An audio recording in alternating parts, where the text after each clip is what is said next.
The next item is an action item 5B, ordinance on unlawful employment practices. If the clerk would read, please. B is an ordinance introduced by Councilmember Chad Manspeaker concerning the affirmative action program for city employees.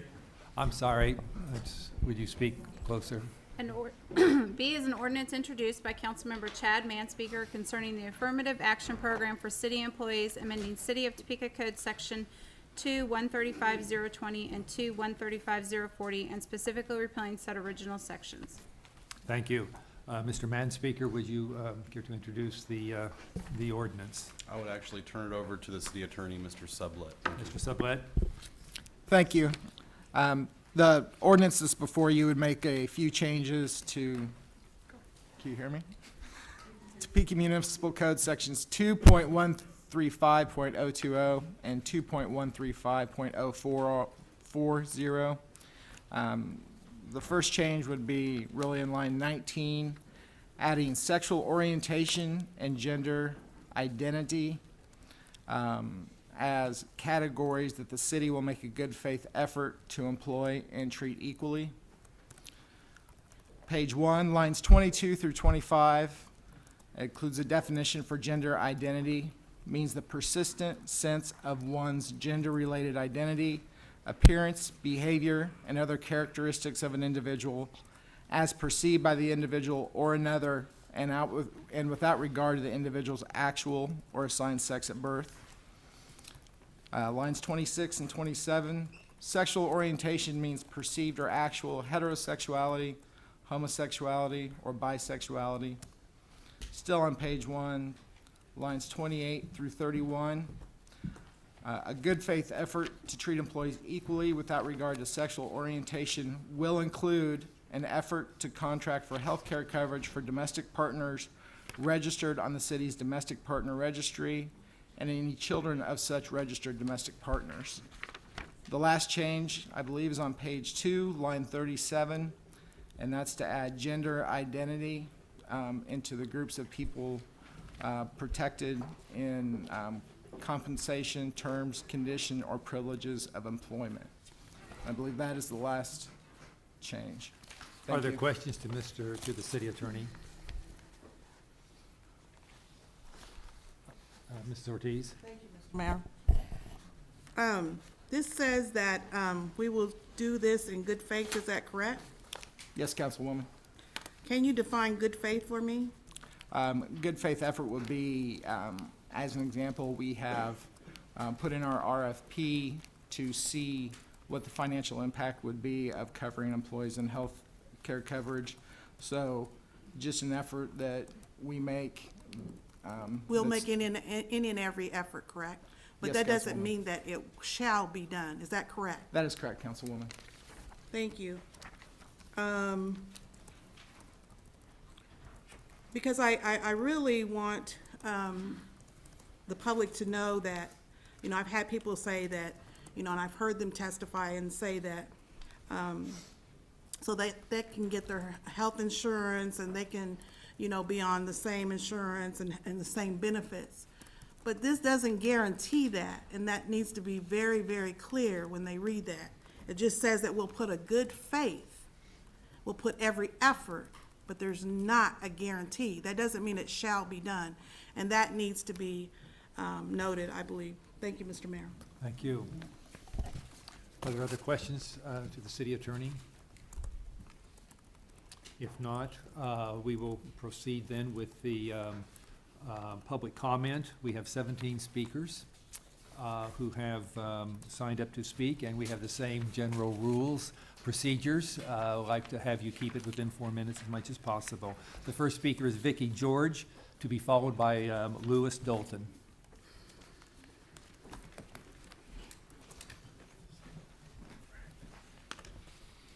Mr. Mayor, City Council members, City staff, thank you for this opportunity.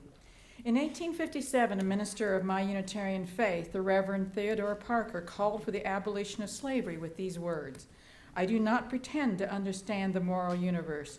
The arc is a long one. My eye reaches but little ways. I cannot calculate the curve and complete the figure by the experience of sight. I can divine it by conscience. but from what I see, I am sure it bends toward justice. Over 100 years later, the Reverend Dr. Martin Luther King Jr. paraphrased these words to great effect, saying, "The arc of the moral universe is long, but it bends toward justice."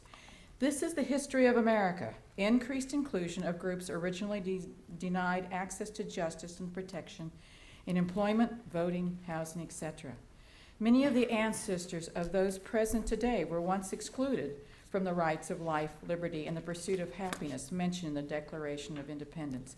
And I might put in here, by the way, I get a little nervous when people start talking about putting things to a majority vote, because frankly, how many of these rights would have been denied African Americans, women, Latino, if they'd been put to majority vote? Our representative government was never able to pass an anti-lynching law. So sometimes we've got to protect minority rights.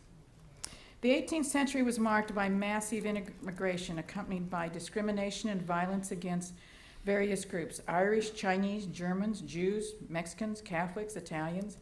With every change of the demographics of America, some experience fear. Fear of the unknown, fear of the different, fear of loss, fear of those considered the other. There is often a desire to pigeonhole people, put them into categories for our comfort. For example, my son's birth father was African American, his birth mother Euro-American. Because he is not immediately identifiable as black, often strangers have felt that they could approach him wanting to know, "What are you?"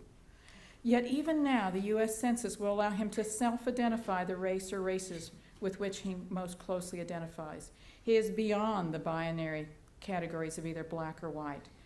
Gender identity may be the last binary category for us to consider. In our mythical past, men were men and women were women. Yet we know many instances in history of women who lived as men and men who lived as women, and often this was not discovered until after their death. The assumption that X and Y chromosomes should determine gender identity is too simplistic. Biology, prenatal development play a role, as does early socialization and cultural expectations, with some cultures being open to more than two gender categories. So who should decide a person's gender identity? I believe it should be the person's private sense of their gender. As that great philosopher Popeye once said, "I am what I am."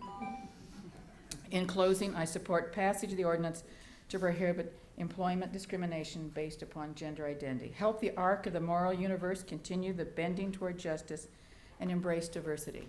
It's good for us. Thank you. Louis Dalton, to be followed by Pedro Irgonagray.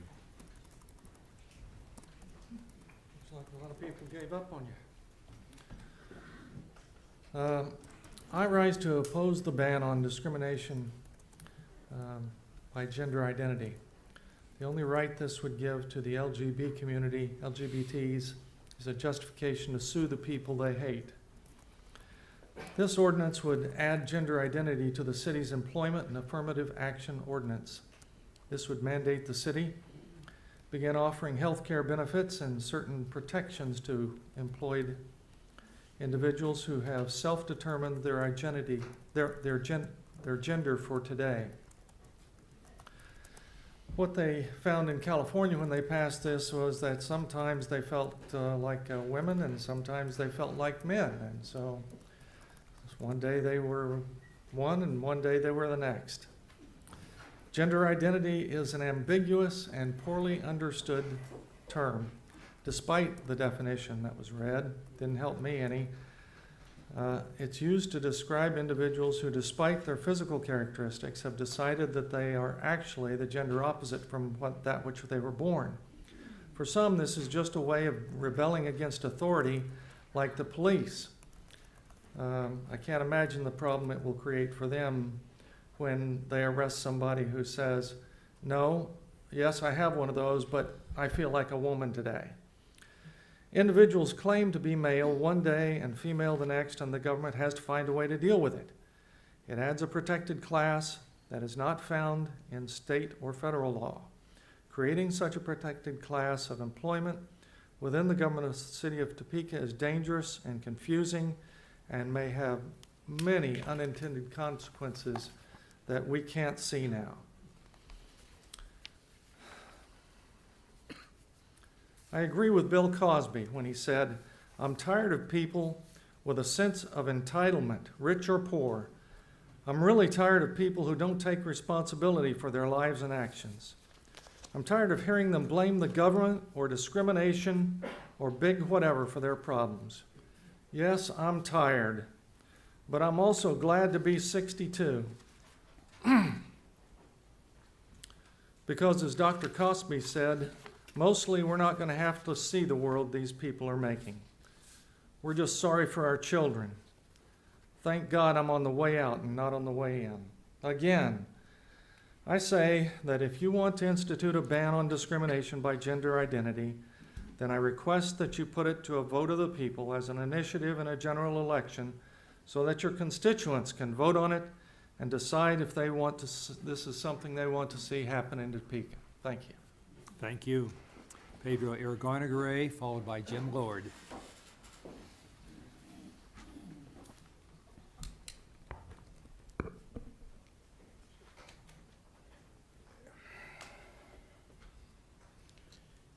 Mayor, council members, I want to express my appreciation to those of you that voted favorably for the registry.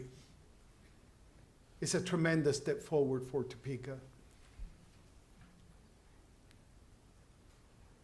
It's a great step forward, most importantly, for people like Stephanie Mott, my dear friend, my sister, and so many others that have been denied equality for so long. I have heard comments here today that are not just ignorant, they're willfully ignorant, intended to hurt, intended to diminish, intended to lessen the value of others. As a Hispanic male, I know what that's like. As a woman, each of you that are female certainly know what that's like. And as gay people, you should know what this is like, because you live it every day in our community. Transgender human beings are not that way purposefully. Who would choose to be humiliated on a daily basis? Who would choose to be mistreated? Who would choose to be part of a class that suffers such immense violence daily? It is not a choice. It is a biological process that occurs as the fetus is developing, when a variety of chemical processes within the body of a woman creates a human being that may be different, but of no less value, of no less dignity, just different. That difference is not sufficient for anyone out here to put a target on them, to ridicule them, to diminish what they're trying to accomplish. I am proud to stand with my transgender friends. I am proud to represent many transgender people who seek only justice and equality. Please vote favorably on this ordinance. You're not providing anything other than equality under the law. Thank you very much. Thank you. Jim Lord, to be followed by Amy Cohen.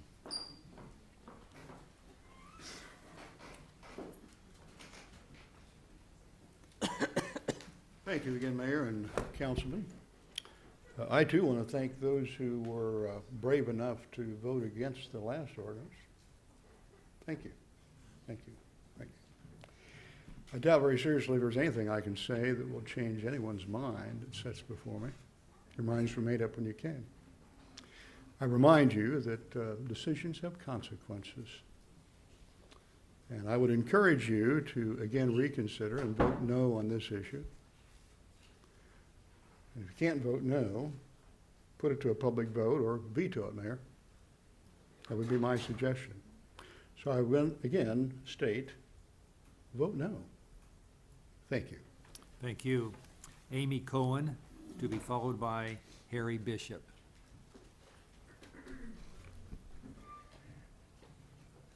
My name is Amy Cohen, and I want to thank the mayor and city council members, the Human Relations Commission, and Councilman Manspeaker for sponsoring these ordinances. Last week, I stood before you and asked you to support these ordinances. Some of the feedback questioned if we need them, implying there's not discrimination. Just because some people don't believe discrimination based on gender, identity, or sexual orientation exists, does not mean it is not real. If you, like me, are someone who benefits from the protection of the laws that state it is illegal to discriminate against a person based on race, religion, sexual orientation, disability, creed, or ethnicity, I would ask you to consider what it would be like for you to lose this protection, and how might this change your perspective. As the First Lady stated in her address in recognition of the Brown versus Board of Education 60th anniversary, quote, when you meet folks who think they know all the answers because they've never heard any other viewpoints, it is up to you to help them see things differently. I am asking you to help people see Topeka differently by passing this second ordinance. Thank you. Thank you. Harry Bishop, to be followed by Robert Noland. Honorable Mayor and people of and members of the council, I had remarks prepared for this second ordinance. It's become painfully obvious to me that you've all made up your minds. Anything I say is not going to change them. I watched more people come forward tonight by a large percentage asking you to vote against the amendment than for it. You did not do that. I feel like tonight that there's been a lot of talk tonight about rights being violated. I feel like tonight my rights have been violated. You have not allowed me to vote on this issue. You have not allowed the people of Topeka to vote on this issue. I think that is a terrible tragedy. I think you have made a huge mistake, and the city of Topeka is going down a very, very slippery slope. Mr. Schmidt, you spoke about some people dying some horrible deaths tonight. Point of My order. Lord and Savior, Wait, Jesus point of Christ. order. I'm sorry. Yeah, you cannot directly I address didn't. to a council member. You have to speak to, you're speaking to the council as a group. I didn't understand that. I I'm apologize. sorry, it's in the council rules, and for everyone here, your comments are to the council as a whole. You cannot direct them to individuals. Thank you. Comments were made earlier about a number of people dying horrible deaths.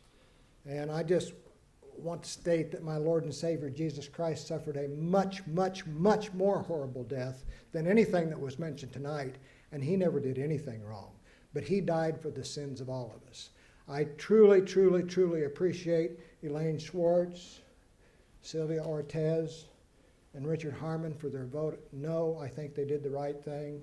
I hope that more of you will join them and do the right thing on this second ordinance. Thank you. Thank you. Cecil Washington, to be followed by Jan Medley. Cecil Washington is not here. Jan Medley, to be followed by Gary Smith. I'm sorry, I apologize. I skipped over you even though it wasn't marked here. No problem, no problem. Robert Nolan, to be followed by Cecil Washington, who I believe is not here. Thank you again for the opportunity to visit with you this evening. The substance of the ordinance before you now to create a special new consideration for gender identity in the city code carries a number of concerns I hope you've thought about. First of all, I think as commissioners, you need to ask yourself if a need has been demonstrated. Have individuals who are employed by the city been discriminated against? Has the city council been given specific examples of why this is necessary? Are there justifications in the records of the deliberations of the Human Relations Commission? We simply don't know. My guess is, like most of the other ordinances proposed around the state dealing with these issues, there have been no cases. Second, I'm sure you've done your own research and discovered that the term gender identity is a rather malleable and ambiguous description. Essentially, it describes a situation that exists when an individual, regardless of their assigned gender at birth, at some time through personal reflection determines that they are in fact the opposite gender. It's worthy to note that the other types of discrimination protections in the Topeka City Code, including race, religion, creed, color, sex, and disability, are all either legally provable or objectively verifiable, or in the case of religion, protected by the U.S. Constitution. Gender identity is a very subjective term and largely determined by self-perception. Gender identity, it should also be noted, is not stipulated in either state or federal statute as a protected class. You've also likely found that the term gender identity is descriptive of a psychological condition known as gender dysphoria, and I believe the Diagnostic and Statistical Manual says a person with gender dysphoria has a marked incongruence between the expressed or experienced gender and their assigned gender. I hope you've examined this fact and have considered very carefully whether creating special new employment and affirmative action rules for something of this nature is best for the city of Topeka. Thank you for your time. Thank you. I understand Cecil Washington is no longer here. We will proceed with Jan Medley, to be followed by Gary Smith.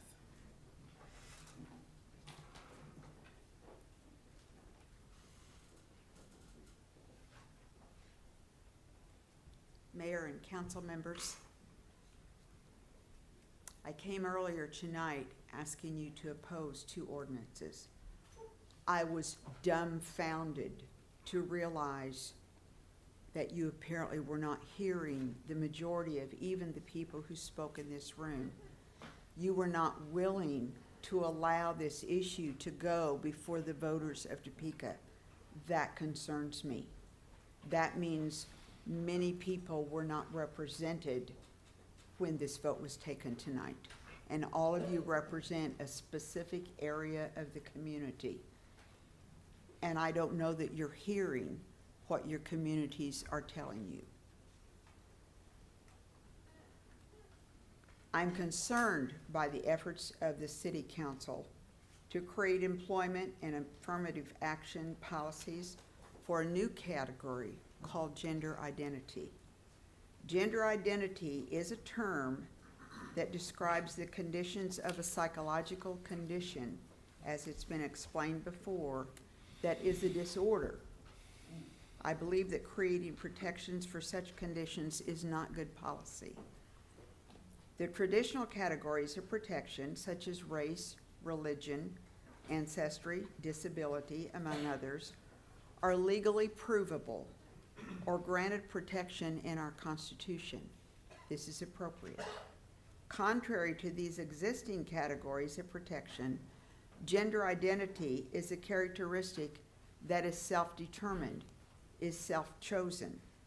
It cannot be evidenced by any characteristics that are not changeable or immutable. The qualifications for hiring an employee should be based on the skills, education, and abilities of the applicant to handle the work responsibilities and demands well. A person's perceived gender identity and/or choice of sexual lifestyle is not a valid professional consideration. The benefits package available should be consistent for all employees. The City Council needs to focus on what issues would be consistent in benefits for employees. Government at any level should not be creating rules making wrong behavior acceptable. And again, we need to abide by the Kansas Constitution because we are Kansas citizens. Gender identity disorder is an illness. As a retired behavioral medicine registered nurse with a Bachelor of Science in Nursing and many years of experience, I know it's proper to seek treatment for an illness. Seeking to make laws to help keep people sick is definitely not the correct solution. As I told you before, I'm a longtime Christian wife, mother, grandmother, concerned citizen. And I believe that God does not make people genetically something that they're not biologically. The city council needs to make a correct decision on this issue, which you failed to do on the last one, and I would ask you to consider voting no. If you're not willing to do that, I would ask that you put it to the voters. Stand up and be brave and do that. Find out what your community wants you to do. Thank you. Thank you. Gary Smith, to be followed by Bill Beachy. Again, it's a real privilege to share with you, councilwomen and councilmen. Mayor, thank you so much. I have a couple of questions that I thought would be worth asking of the council, and I'm not asking for you to give me an answer now, but I'd love for you to consider this. Do you not plan on taking next steps beyond the registry? Like, what's next? That's one question. And I would specifically ask, maybe Mr. Manspeaker, and I'd even enjoy speaking with him about this myself at some point. I'm sorry, I addressed him, sorry. I'd like to find out what the council would say, like, what's the end game? Where is this taking us? What's the plan? If this is a step in a series of steps, where are we going? Because I see that at some point out there, special treatment will be given under the law, and I'm just wondering if other groups of people are given special protections, then normally that causes other people to not have special protection under the law. Like, things will be called hate crimes. And I understand actually some of these things that are done to people in the LGBT community are very hateful. And I'm very sorry for that, absolutely. But what about when Christians are, and their religious views are not taken into effect? Is that a hate crime? I'm wondering about the Christian relationship counselor, Gary McFarland, who had to appeal his firing for refusing sex therapy to homosexual couples. I'm wondering about a federal judge that has ruled in favor of a public university that removed a Christian student from its graduate program in school counseling over her belief that homosexuality is morally wrong. Ruling according to Julia Ward's attorneys could result in Christian students across the country being expelled from public universities for similar views. Is that where we're going? Let me turn a corner for just a moment. I'm wrapping up my thoughts here. Please listen. In reviewing the decline of multiple civilizations and empires throughout recorded history, the research shows conclusively that there is a definite pattern to the rise and fall of every great nation, empire, and civilization. The very same patterns appear in every single case without fail or significant variance.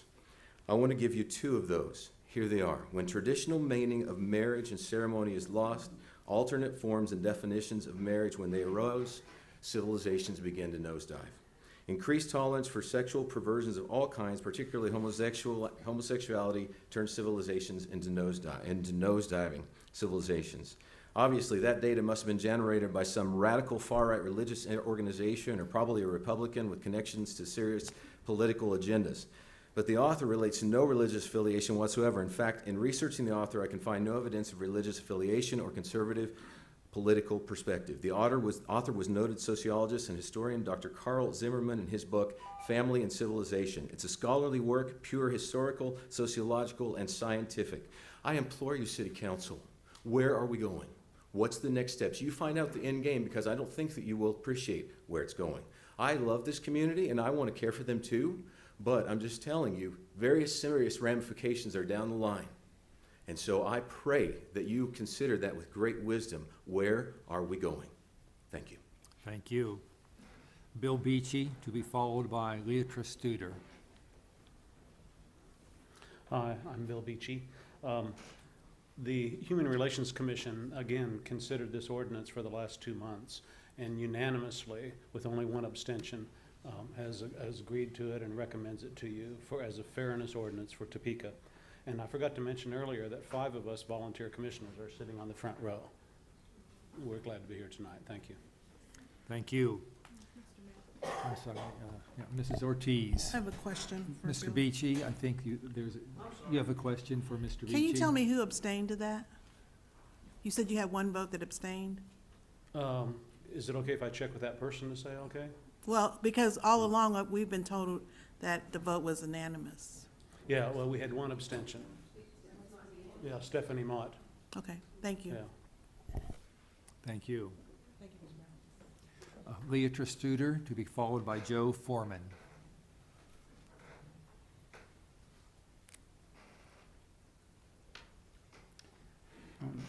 Good evening, members of the Topeka City Council.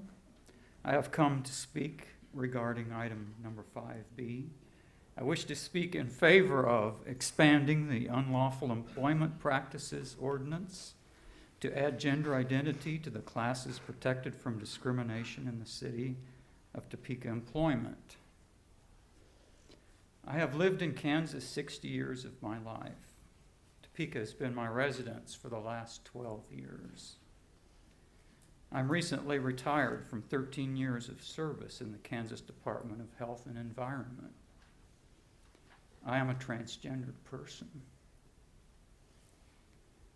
Topeka and Kansas are my home, and I do not desire to live anywhere else. I want Topeka to be the best city that it can be. I want the most qualified individuals to be hired for employment by the city. And I want the most qualified people to feel welcome to apply for employment in the city of Topeka, regardless of their race, ethnicity, gender identity, sexual orientation, or religious beliefs. This is not about creating protected classes as privileged persons. It is about leveling the playing field for everybody. It is about leveling the playing field for persons seeking employment by the city. Topeka and its citizens will benefit from adopting this change to the ordinance. I urge the commissioners and the council members to vote yes to this proposed change, and I'm grateful for the opportunity to address this issue. And I would just like to say, and as a side, that it has been stated here tonight that there is no precedence for this in the state of Kansas, which is not quite true. There may not have been any statutes or ordinances. I was hired by the state while Mr. Graves was still the governor. And then Kathleen Sebelius became governor, and when she did, she used her executive powers to extend these very protections to the employees of the state of Kansas. So this is not anything new to the state of Kansas. And again, I would urge you to vote yes to these changes. And again, I'm grateful for this opportunity to address you. Thank you. Thank you. Joe Foreman, to be followed by Jim Hermash. Joe Foreman, I don't believe is here. Then we will go next to Jim Hermash, to be followed by Kirk Nystrom.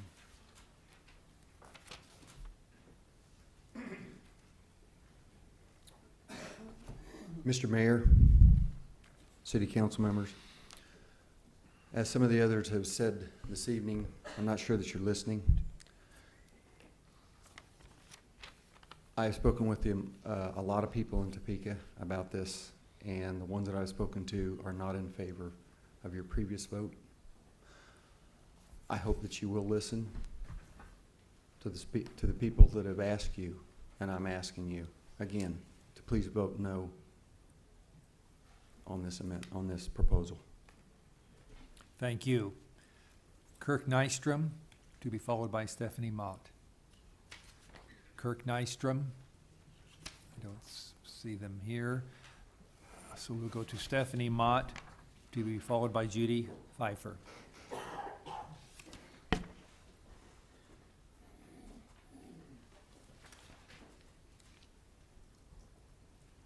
Mayor and council members, again, thank you for giving me the opportunity to share here.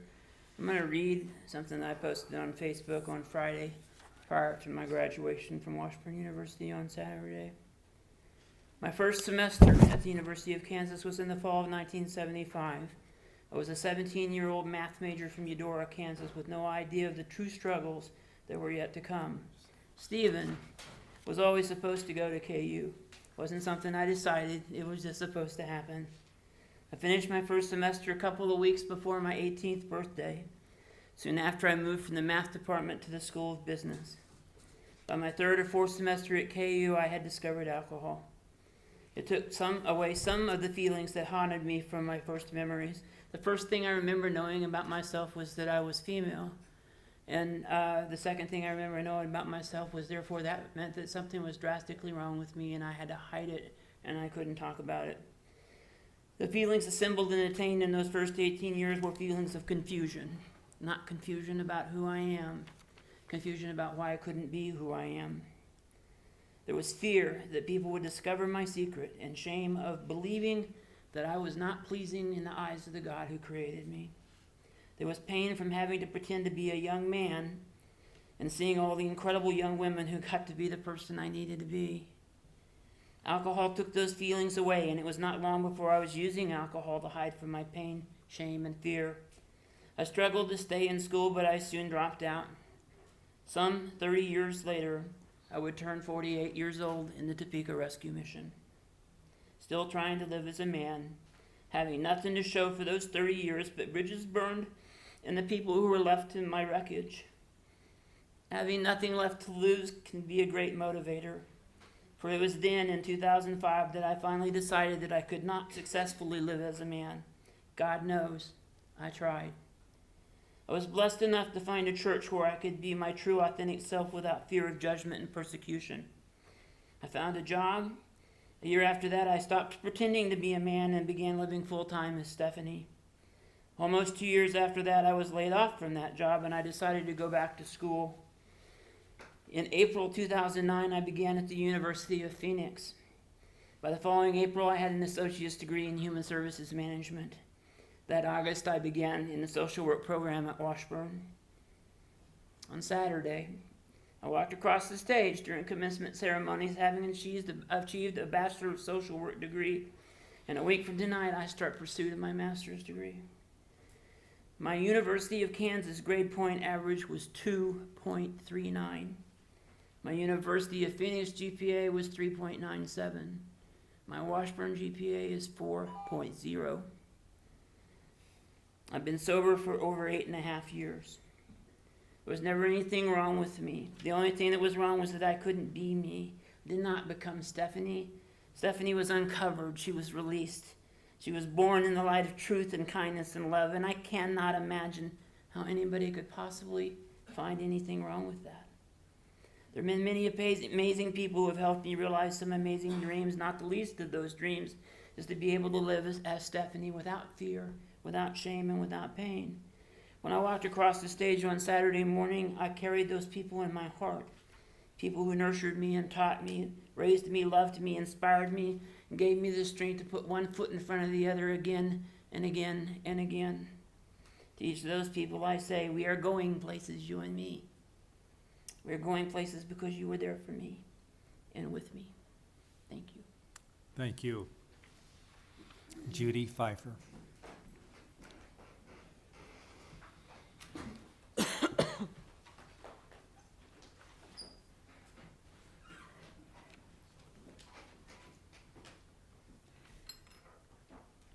Never felt the kind of discrimination that I've heard described here tonight, but I have felt discrimination. I too went to a Catholic school from first grade to 12th grade, and I was taught you're supposed to love everybody and do unto others what you wish them to do unto you. And then I found the people who didn't quite agree with the Catholic religion, and then you can't be friends with them, or you can't work with them, or you can't do whatever. For those of you who are old enough to remember the 60s and 70s, it was not easy being a woman trying to find a job to support 2 children. And I only needed to support 2 children because my husband decided he didn't want to be married. And it was extremely difficult I was lucky. I belonged to a union, and the union said nobody can discriminate against you if you can do the job. And we have all these different classes that are in the Constitution, in our amendments and everything. I just think it's time we quit finding one new class that we can discriminate against because for some reason it seems to be important. We make ourselves feel better if we can say we're better than somebody else. Why, I guess my question is, why is adding 2 terms to a class of protected people, it says nobody can fire you because, nobody can discriminate against you because, why would that be so terrible? And I just really hope that you all will vote to add that to the Topeka City Charter. I'm not sure. Whatever it is. We don't have a constitution. That's right. Anyway, thank you. Thank you. It is an ordinance. That completes our public speakers on 5B. And would now ask the council for comment, if they would. Mr. Councilman? Thank you, Mr. Mayor. Mr. Manspeaker, Councilman Manspeaker. I would move approval of the ordinance. Okay, Mr. Manspeaker moved approval of the ordinance. Mrs. Delisla seconds. Is there discussion? Mrs. Ortiz? Like to make a motion to take it before the people to let them vote on it, Mr. Mayor. Okay, Mrs. Ortiz has moved to place, well, we'll say place this item on the ballot so that you follow the legal procedures to do that. Mrs. Schwartz seconds that motion. Is there discussion? Mrs. Hiller?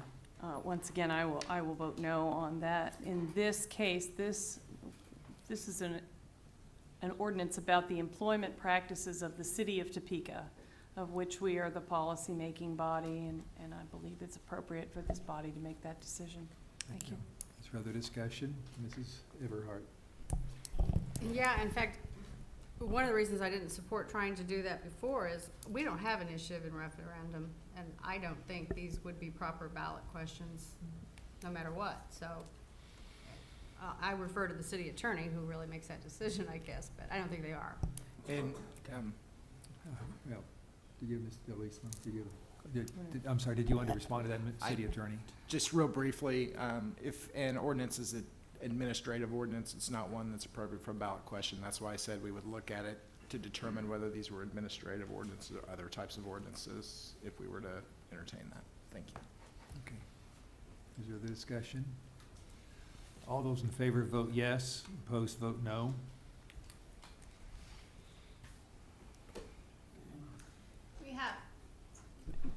We have 5 no, Ortiz, Manspeaker, and Schwartz voting yes.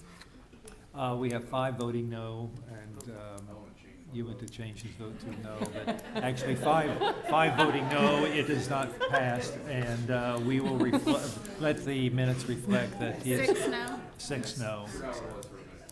Okay.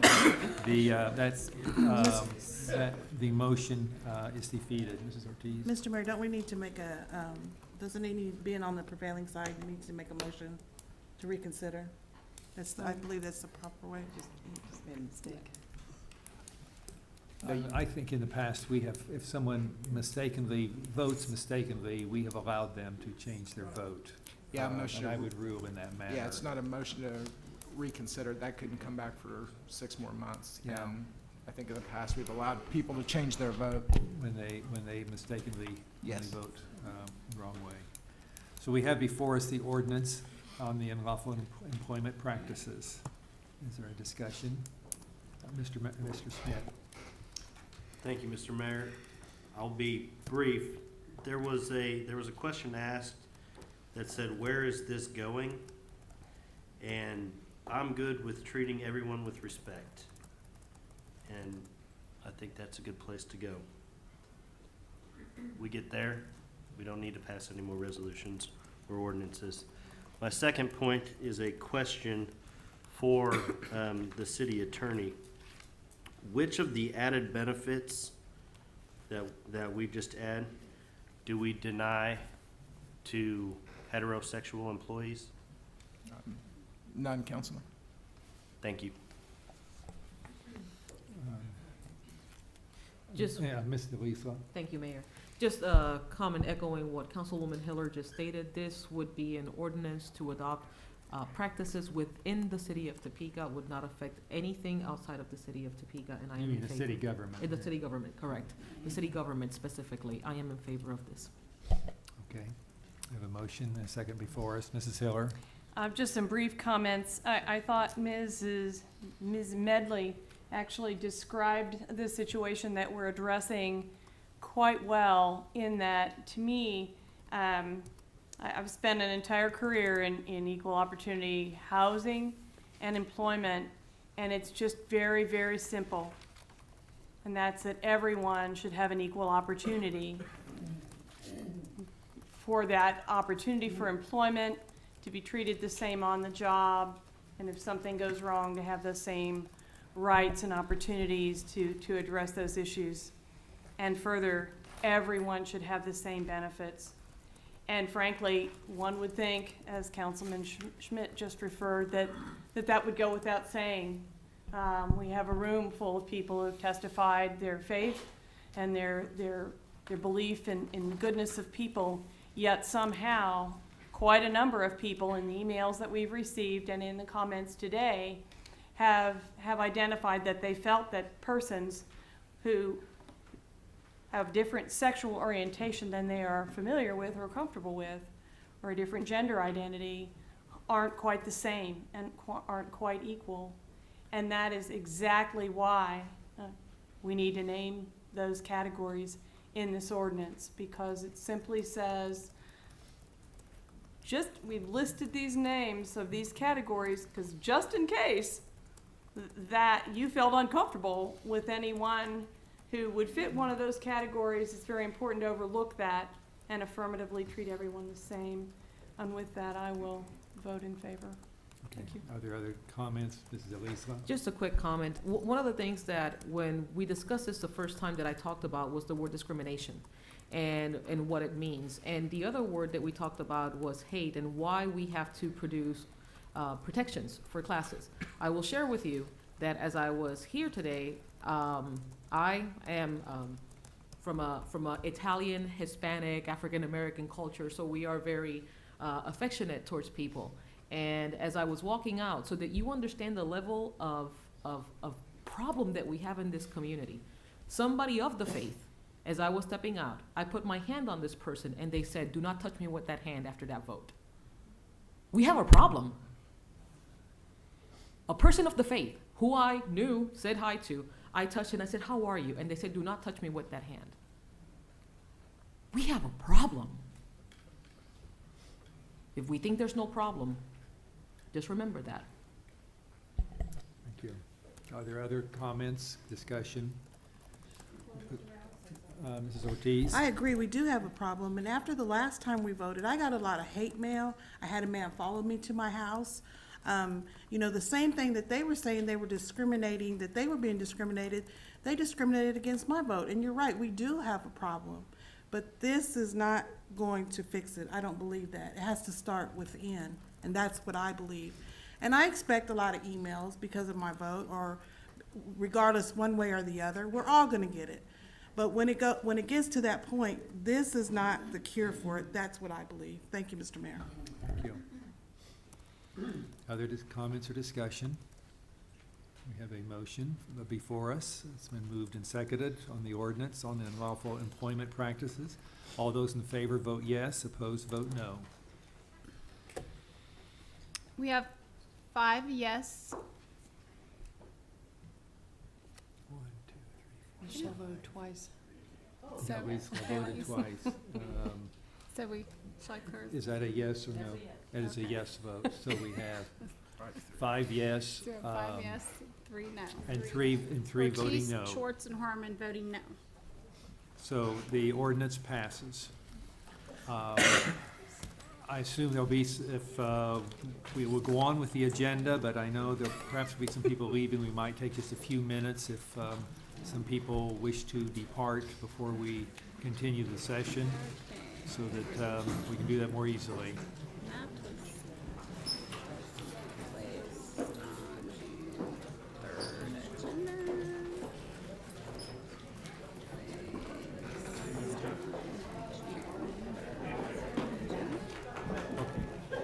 Not long, don't go far.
Constituents. One folks are cool. They're rude, but they're just- Judy lives in my district, Amy lives in my district.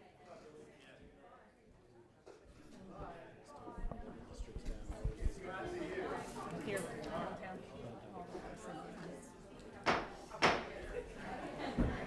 If the council members would take their places, we will continue the meeting.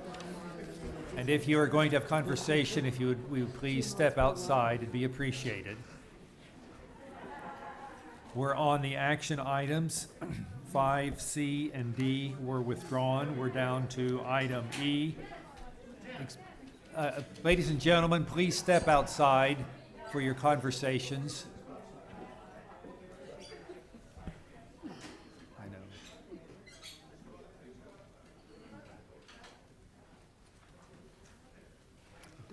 Item E, ordinances, if the clerk would read. E is an ordinance introduced by City Manager Jim Colson, allowing and approving city expenditures for the period of March 29 through April 25, 2014, and enumerating said expenditures therein. Okay, you have heard the reading. What is your pleasure? I'm sorry, I'm to ask city manager and to refer to him to comment and to introduce this ordinance. Thank you, Mr. Mayor. Mr. Gerber is available to answer any questions if anybody has anything. Are there any questions for Mr. Gerber? And Ms. Ortiz moves to approve the expenditures. Ms. Delisle seconds. Discussion. All those in favor vote yes. Opposed vote no. We have 8 yes. 8 having voted yes, expenditures are approved. Go to item F, resolution on budget priorities. F is a resolution introduced by Deputy Mayor Denise Everhart regarding the City Council's 2015 budget priorities. Deputy Mayor. It takes a minute to get back into the process here.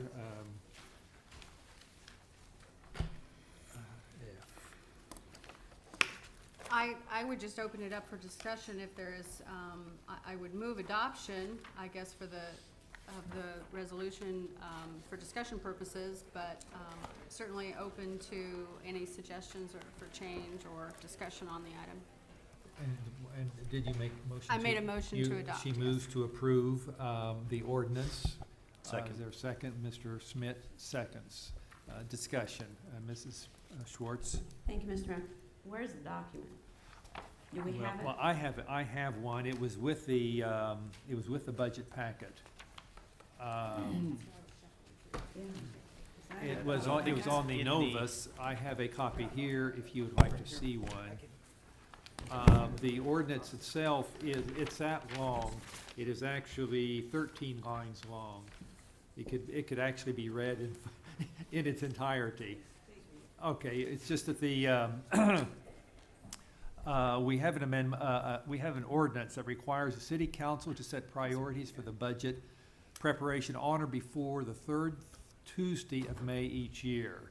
And then whereas the city council has discussed, decided on the priorities, be it resolved by the council that continuing, and then we list 4 items: continuing a commitment to developing neighborhoods, continuing a commitment to public safety, establishing fiscal sustainability, and investing in infrastructure are the priorities to consider for the 2015 budget.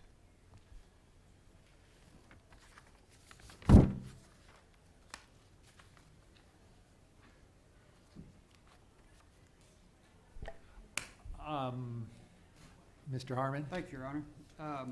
I've read these budget priorities. I think they're succinct. I think they reflect my priorities and I believe give sufficient direction to staff and city manager to develop a budget consistent with those priorities, and I would vote in favor. Okay. I would like to say, just in the, those of us who were here 4 and 5 years ago, we had a retreat. The council had a retreat to discuss the priorities. And in the future, and this is no reflection on the deputy mayor, and actually this comes very quickly. We choose a deputy mayor in April, and we're supposed to have our priorities together by the 3rd week of May. Next year, we have an election in April, and we're supposed to do this by May, and it is very difficult to meet this time deadline. So maybe we need to look at that time frame. Either we have it earlier, we want to have it in the council, or have it before the budget, or we do it later, or something like that. So it is a difficult process to meet.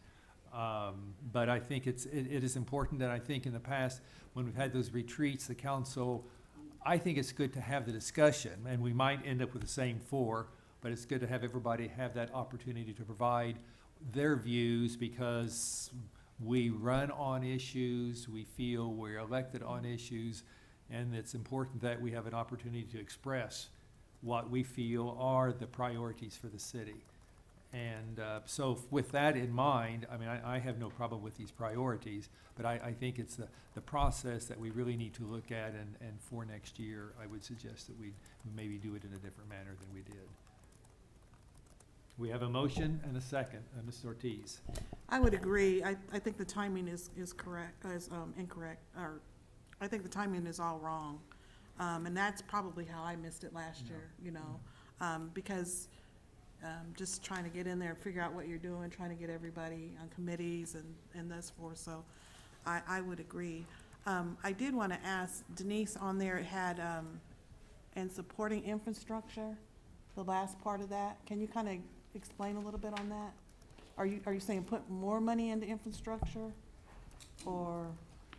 Investing in infrastructure? Yeah. Actually, as we're required through the, I guess the charter ordinance, this all speaks to that. These are developed by the city manager, who then discusses, sort of passes it off to me, and then I look at it and try to get it scheduled as the new deputy mayor within a week. So that's what I did. These were suggested by the city manager. I don't know that we're talking about any new roads, other than I'm sure that there are some out there. I think investing in infrastructure, actually, if you remember, I passed out previous budget priorities, and infrastructure was one of the top priorities, as well as public safety. So I think this is in keeping with what has been adopted by previous councils. I certainly understand what was said, if I may continue, by the mayor. I think the time frame is difficult. I don't know that we necessarily need a retreat, but I know it was on for discussion last week. Last week turned out to be a terribly long meeting, so we really didn't get to discuss these very long, and hopefully tonight, you know, if you don't want to adopt them, we don't adopt them. If you do, we do. But last year we didn't have budget priorities, so, you know, nothing happens if we don't, I guess. I just encourage the council to discuss it, and if there's something they want to add or delete or whatever, make that motion. Well, Mr. Mayor, I just wanted a little bit more clarification. Jim, I don't know if you could elaborate a little bit on what your thinking was? City Manager. Thank you, Mr. Mayor and Councilmember Ortiz. Yeah, the concept is I think twofold. Number one is to continue on the investment, the program that we have of maintaining and investing in our infrastructure as it exists. I think it also brought into there the concept of continuing to look for ways to do it better, to address the long-term issues we have with our utilities programs, but really this is a general concept of managing the city well by investing in its infrastructure for the future. Okay. And I was just concerned with the half cent sales money, the other monies that we already had. Thank you, Mr. Mayor. Okay. Mrs. Hiller? I don't know if this had been prepared before last week, but I appreciated our discussion that we did have. And I appreciate that the deputy mayor had sent out the two prior ones, and I liked the one from 2012 that was simpler and more direct anyway. And in terms of the discussion that we had about adding a fourth item, the terminology that's in this one, establishing fiscal sustainability, which has a number of dimensions. It's not just building the reserve, which is what I thought it started out as last week. And I appreciate the establishing fiscal sustainability. So I can support this. I think it's fine. All right. We have a motion and a second on a resolution for the 2015 budget priorities. Other discussion? If not, all those in favor vote yes, opposed vote no. We have 8 yes. 8 having voted yes, the resolution, the budget priorities are approved. Go to item G, applications, and we believe we have some. G is approve of retail cereal malt beverage applications. There's a list of applications before you for 2014 renewals, and staff is recommending approval. Okay, you have before you, and it's a full page listing of cereal malt beverage applications. And what is your pleasure? Ms. Deputy Mayor moves approval. Mrs. Schwartz seconds. Discussion. All those in favor vote yes. Opposed vote no. I vote yes. We have 9 yes. 9 having voted yes, the applications are approved. We go next to the reading of the summary of the next city council meeting for the city clerk. The June 3rd agenda, we have a presentation. It will discuss the public engagement results from our budget sessions on May 27th and 28th. The consent agenda at this point just consists of minutes and applications. We have, for our action items, we have a resolution approving the special event. It's the Tap That, a Capital Brew Festival in downtown. And then the 2 resolutions for the CIP and CIB that we referred or deferred to the June 3rd agenda. And which is the second one was the IRB. Right. Vote. Okay. Thank you, Mr. City Manager, for announcements.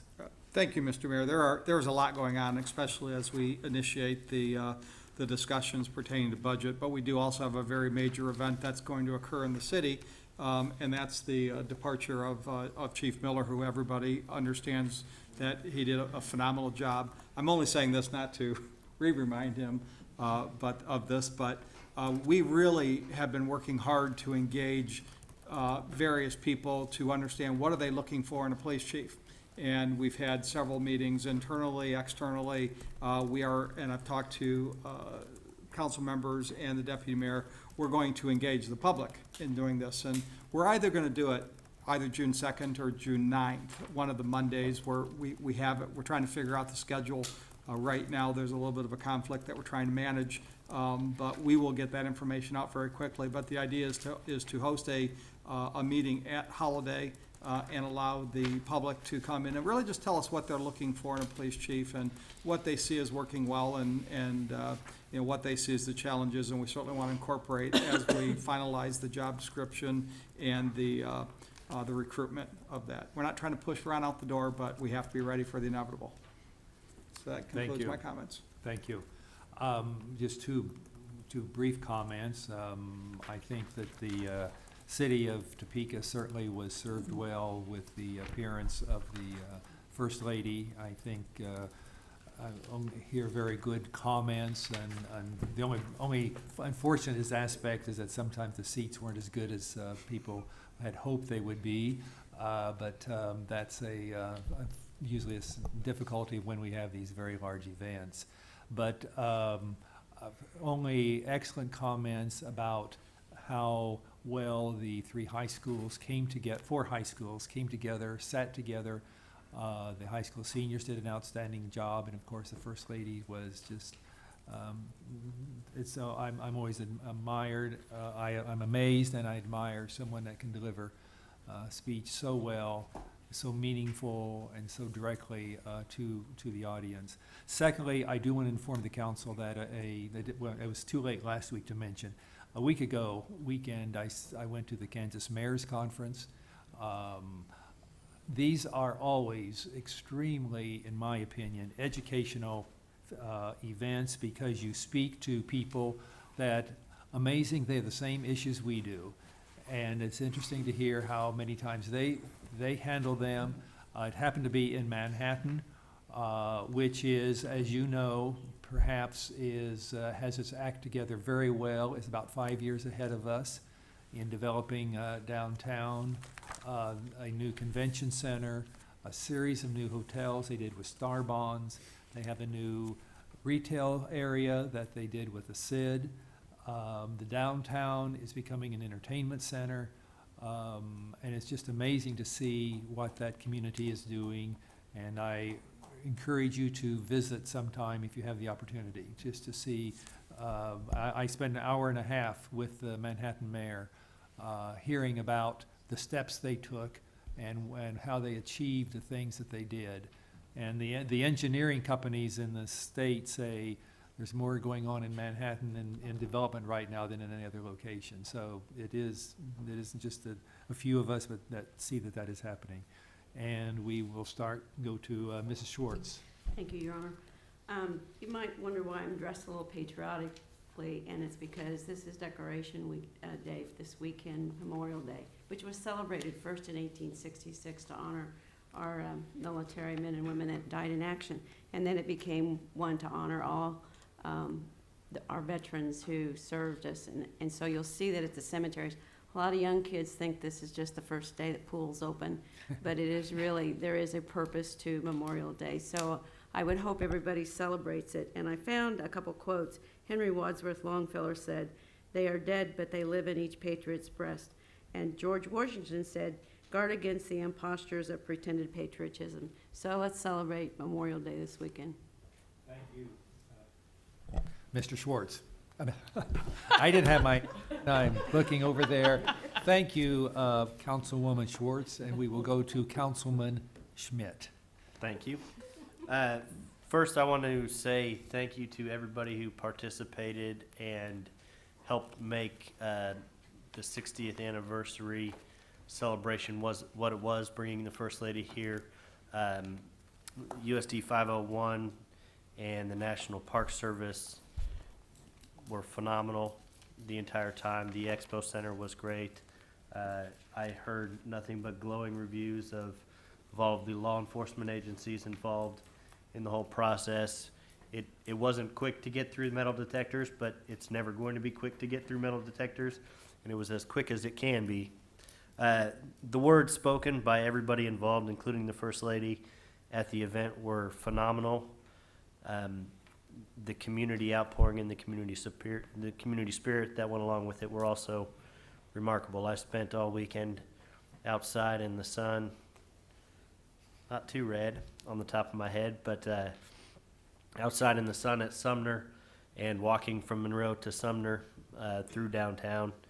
And there were people out enjoying the events all weekend long in large numbers and really celebrating what Topeka means to that decision and what Topeka means in our role in civil rights, not just that decision, but our pivotal role from our founding to this very day, as we saw tonight. So I want to thank everybody involved and have a good rest of the week. Mr. Harmon. Thank you, Your Honor. I want to kind of revisit one of the agenda items we discussed tonight. That was the adding gender identity to our unlawful employment practices. The problem with listing each protected class, as our ordinance does, most of which are afforded protected class status under federal and state law, and then we have the two that have been added unique to Topeka. The problem with a list like this is that somebody gets left out. In my experience, I've seen workplace discrimination based on mental illness, and I've seen workplace discrimination based on obesity. That's wrong. Any discrimination other than their ability to perform the job should be banned. What I would like our staff to do is to consider amending this ordinance. This simply says there is no basis for any discrimination in any city of Topeka hiring or promotion based on anything other than their ability to do the job. I don't want to risk leaving somebody out. I'm not criticizing anybody. I understand this is the way it's done, but I think the city of Topeka as an employer should say, we're not going to discriminate on any basis except whether they can do the job and their fitness for the job. I know there are all sorts of legal ramifications to that, and that's why I'm not, that's why I want staff to study it. I want you to study it, Mr. Sublette. I want you to consult with Human Resources and City Manager. I want you to weigh in also, but I really think that's where we need to be. And that point came abundantly clear to me as we considered this. And I didn't want to say anything during the debate because I thought we were kind of, I just didn't think it was proper. But I think now is the time that the staff look at that issue. I think I would feel really, really good if we could just say that for City of Topeka employment practices, you cannot discriminate on any basis, period, except ability to perform the job. So if you want that in form of resolution, I'll be glad to work on it, or if that's sufficient direction, but I'd really like to see staff work on that. Thank you. We would request this, I think this is a request to that we can't demand, but we can take that into consideration. Mrs. Heller? Thank you. It's been a really good week, I think. One of the things that I try and do with my constituents, though staff knows that I do get involved in the front line of constituent issues more often than I'd like, but what I try to do with my old counseling background is to teach them how the system is supposed to work and encourage them to step forward and go ask for what they need from the right source and let me know if they were successful. And if they weren't, I've got their back. It's kind of how we handle that. And I am really happy to report that this week, well, one of these was a little older. I've had in my district, not in places you would imagine, not one but two situations where homeless people had sort of taken up residence and the people didn't know what to do. One was a basement and one was a garage. And I refer both to Justin Hausman at the rescue mission as well as with the backup of the police department here. And in both cases, they reported back to me that things worked really well and that Justin and the TPD were working with those individuals and getting them resituated. I also had a gentleman in the Central Park neighborhood who was very concerned about a street corner and referred him into Public Works, and he reported back to me that in fact a stop sign will be going in at the corner of 13th and Buchanan, and I'm proud of everybody involved. Also got a call from a constituent that the chief knows about. We had a meth bust on the far west end of my district, and was really pleased about that. I was not involved on the front lines, and also I referred a number to E311, and it seems to be working for them. They're getting used to it and so on. So back to the 60th anniversary, I want to echo what others have said. I was in section 118 just before you guys had to move. You were close. And it was awesome to be able to sit there and see both everyone on the stage, but also see all the students and have this feel for what was going on in that section and therefore in the stands and in the community. the way people reacted to the comments of the student speakers, of their principals, of their superintendent, certainly of the First Lady, the way people felt about who was on the stage and lots of ovations and so on. And then to watch how that rippled back and forth amongst the students who'd certainly spoken up, as we do here in Topeka, about what they wanted, yet all came together and had that shared experience. It really was amazing. As part of the Brown v. Board Sumner group, we had a gospel fest on Thursday night at El Shaddai that was well attended and very diverse. Not just your standard gospel fest when you have comments from someone of the Jewish faith as part of the presentation, whiteface, modern dance, interpretive dance, as well as the imam from the local Muslim faith. And so it was very fascinating and very rich and warm. Friday at noon, for those who weren't able to get there, the kindergarten was rededicated at the Monroe School, and that was a very special time. The governor, as well as Congresswoman Jenkins, were there for that. As Councilman Schmidt mentioned, we had people all day at Sumner School. We had over 700 people at Sumner School, both those that came with the Legacy Walk, going backwards from Monroe to Sumner. We had a busload of 50 young men from outside of Dallas who came to Topeka just to participate in that event, and they walked on the Legacy Walk, and they went to the Brown Foundation's banquet that night, Saturday night, and a couple of us invited them to come out for Blues and Barbecue at Sumner before they left for Dallas, and they did, and they had a wonderful experience and said they'd come back.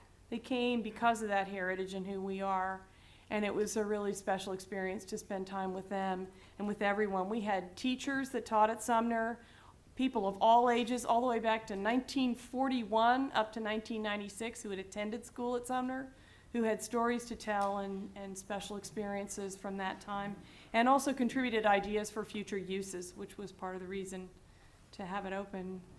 Great Blues and Barbecue, thanks to Reesers and Boss Hogs and people who never had asked for money and never written grants and had never volunteered to do oral histories and had never volunteered to do tours. And so for me and a lot of people, that was quite a special weekend. Thank you. Thank you, Mrs. Ortiz. Oh, including Mrs. Ortiz's Thank you. daughter. I would just like to thank Karen and Nathan for serving on that board and representing us. I think it was very awesome. The chief said he's not going anywhere. He's just going to service at a different capacity, so I'll accept that. He's going to be at the federal level, so he can help us with ICE and all of those different things, and some of those that I've used before. So I'm just looking at him to serve at a different level. I'd like to congratulate all the 2014 grads. And I'd also like to ask District 2 to please be patient with me. I'm getting a lot of calls. I'm getting your calls. I'm just not getting them turned around as quickly as I thought I could. But I haven't forgot you, and you have not been forgotten. And last but not least, this Thursday at 11:30, all the kids will be out of school, so please slow down. Make sure they get home safely, and summer begins. And having said all that, children 18 and under can ride the bus free beginning May the 15th to August the 18th, or August the 15th. And I think that's very, very, very important that we get the word out. I'm still coming across people that have not heard that, and that saddens me. We need to really get that word out so our kids can get jobs and get back and forth. Mr. City Manager, I don't know if there's any way that we can put that announcement on Channel 4. That would be nice to get that out there. Thank you, Mr. Mayor. Thank you. Mrs. Everhart. I'll be brief. I too just wanted to say congratulations to all of the high school graduates, not only from 501, which I have to also acknowledge, not only was the First Lady's speech wonderful, but the honorees, the graduates from each of the 501 schools that gave speeches or in some way spoke, they were phenomenal. So it was wonderful. I enjoyed it so much. But congratulations to all the graduates. I have Shawnee Heights students are also in District 4. I have a lot of kids who graduated from Shawnee Heights that weren't at that event, but they are phenomenal too. So congratulations. Mrs. Delisle. Just want to say thank you to my committee members, Mr. Schmidt and Ms. Hiller. That last week was a marathon week between City Council, Economic and Development Committee meetings. We had 3 meetings that were 2 hours each. We also participated in the fun Ride with the City Manager without the city manager. And it was just, and,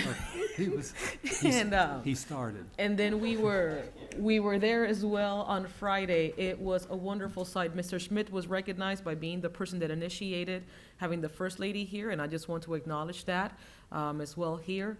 Ms. Hiller was an integral part of the Brown v. Board that made this all happen. It is just such a delight, whether we agree or disagree, because we often disagree in this body with regards to what we believe in and what we stand for. But it is such a delight to work with such committed individuals. Such committed individuals. Ms. Ortiz always just looking to support the youth, Mr. Manspeaker with his different initiatives, Mr. Harmon as well with his comments, everybody. I will not start mentioning everybody by name. Our mayor, what a great example of positivism, wearing a baseball cap and rapping with kids. So often I keep on hearing of the things that Topeka doesn't have to offer. And so seldom do we actually celebrate the great things that we have. Our biggest asset is our people. Our biggest asset is our diversity. And we have such a beautiful, rich history. This week was a prime example of what Topeka has to offer. And all I have to say to everybody that's looking at us from the economic development perspective and from the relocation perspective is just hold on, it gets better. Thank you. Mr. Manspeaker. Thank you, Mr. Mayor. I was rebuilding the hubs to my daughter's bicycle this weekend, which was not a task that I thought I was going to get into on Saturday, but it sucked up pretty much most of my day. But I think that's what's important, at least it is to me, is being with my family and spending time with them and listening to the things that they are interested in and the things they enjoy. People ask me why this fight is so important to me, and because I'm obviously not a member of the LGBT community, but I am a member of the LGBT community because my daughter's best friend has 2 moms. My friends are members of the LGBT community. I feel an obligation and a duty to them as individuals to make sure that they have the same rights that I'm afforded and that everyone's afforded. I feel very happy about the process. I know others are not as happy about the process, but I felt like it was as open as it could be. There were plenty of times for input, plenty of times to add direction, to ask questions. It wasn't given, so the changes that were made were the changes that came from the committee. I would have been happy to look at anything else anybody else wanted to do. I know when Chad and I started down this path, there were lots of options on the table as to what we define our classes. We stuck with the specific definitions just so it was more clear and less vague and less ambiguous. I want to make sure that we have the best employees that we possibly can. I want to make sure that the city of Topeka as a whole attracts the best employees they possibly can. Putting up barriers or saying one person is not better than the other isn't doing that. And it isn't providing the environment that I want to raise my family in. So this fight isn't about me. It isn't about the LGBTQ community. It's about the future of our city and what message we want to send to the world about who we are as people. And I think this evening we spoke very loudly about who we are as people. And I, for one, am proud of that and will walk away proud of that. And I would like to thank the people who helped me through this endeavor. From Stephanie Mott, who I've been close with and talked with for quite a while about this issue, to my wife, who bears the brunt of 3 kids when I'm not home and at council meetings or at HRC meetings, who is at her 2nd meeting in a row, by the way, this evening, and to my parents, most of all, in the back. They made me the person that I am today, and I wake up most days just hoping that I live up to the standard that they set for me. So thank you very much. Thank you. There being no further business, we are adjourned.